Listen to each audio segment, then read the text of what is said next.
Bonjour Pascal, alors du coup je sais pas comment il faut t'appeler. C'est Montreuil-Lamourou. D'accord, on met tout le monde ensemble. Mon vrai nom, voilà. Mon vrai nom, Pascal Montreuil-Lamourou. Et on se demandait tout à l'heure si c'était Montreuil, c'est bien Montreuil, c'est pas mon rôle. C'est Montreuil, hein. Bon, voilà, je confirme. Il y avait une certaine incertitude qui régnait. Donc je me félicitais tout à l'heure de la présence massive de la DNE sur Ludovia, ça se passe bien pour vous tous? Ça se passe merveilleusement bien, d'autant qu'on est vraiment massif, parce que moi je suis venue avec toute l'équipe, nos 15, on a 15 experts disciplinaires qui sont là. De ton service? De mon département, voilà. Tous ces A2. enseignants qui sont là en production, en animation de réseau, ils sont en grande partie ici. D'accord, alors il était question, puisque c'est l'intitulé du service, c'est il était question des équipements mobiles et notamment de leur massification, de l'arrivée importante dans les établissements avec le plan numérique et puis le chantier en cours. Où est-ce qu'on en est? Là, tu m'as passé une brochure, mais il s'agit de quoi exactement?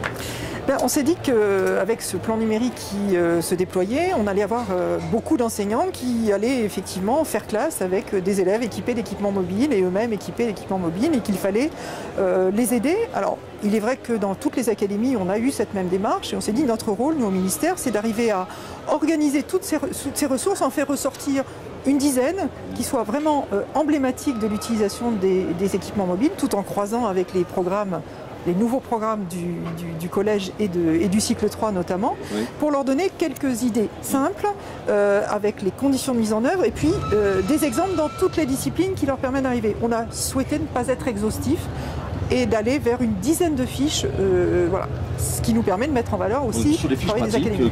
Ce sont des fiches pratiques, alors avec une présentation par une vidéo d'une activité liée à, par exemple, la publication sur le net, le travail collaboratif. C'est drôle d'ailleurs quand je vois publier, là, c'est une compétence qu'on ne voit pas trop souvent dans les programmes. Oui, mais je pense qu'on va commencer à la voir, oui, ne serait-ce que le cadre de référence qui va venir, les compétences numériques, évidemment, travailler sur cette... voilà, les enjeux sont forts, donc on a essayé de cibler justement autour des compétences numériques liées évidemment aux activités scolaires de la discipline pour pouvoir proposer des activités. Je suppose que ça correspond à un vrai besoin, c'est parce qu'il y a une vraie demande à ce sujet. Tous les collègues qui sont déjà engagés il y a eu un certain nombre de précurseurs, ces gens-là ont exprimé des besoins sur la fourniture de services simples pour qu'on les aide à ce sujet. Alors effectivement, dans nos relations avec les réseaux des délégués académiques au numérique, on a beaucoup échangé sur ces questions-là, sur la manière d'accompagner les équipes. Donc chacun se débrouille dans son coin, mais il nous a semblé important qu'on puisse nous aider à construire quelque chose qui... alors effectivement, il y a du contenu, mais ce qui nous importait, c'est d'avoir aussi un cadre assez simple qui pouvait être reproduit pour d'autres thématiques, en fait. Et qu'un enseignant puisse s'y retrouver, se dire, ah oui, tiens, là, j'ai une fiche, j'ai trouvé quelque chose pour les équipements mobiles, mais sur les ENT, par exemple, je vais pouvoir retrouver aussi des activités avec cette même typologie d'activités. Donc, en fait, l'idée, c'est de construire une collection en collaboration avec les académies, en fait, pour faire ressortir des ressources qui sont vraiment des ressources emblématiques des usages du numérique. Et les collectivités sont concernées aussi? Alors les collectivités peuvent, je pense, avec intérêt lire ce genre de publication. Mis à l'écart En fait, ça peut leur donner une idée vraiment de ce qui se fait avec des équipements numériques dans la classe. C'est généralement ce qu'on nous demande. Les collectivités se disent, bon, c'est bien, tu le sais bien, on installe des tas de choses, on met à disposition, mais qu'est-ce qu'on fait? Là, je pense qu'en lisant cette brochure, alors évidemment elle est en ligne, là j'ai porté une brochure papier, mais tout est en ligne bien entendu. Bien sûr, bien sûr.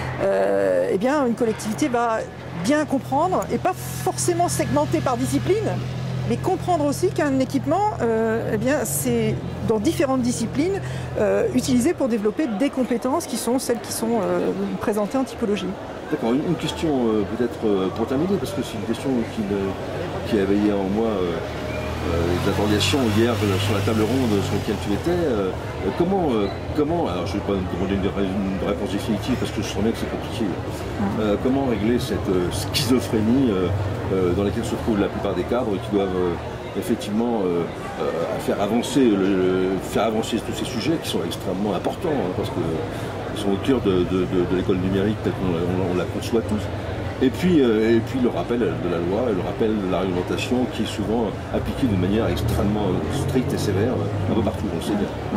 Alors c'est vrai que je crois que le mot-clé de cette session du Ludoria, ça a été confiance. Effectivement, comment développer cette confiance et développer la confiance qui permet effectivement d'avancer un peu plus. Confiance, bienveillance, c'est vrai.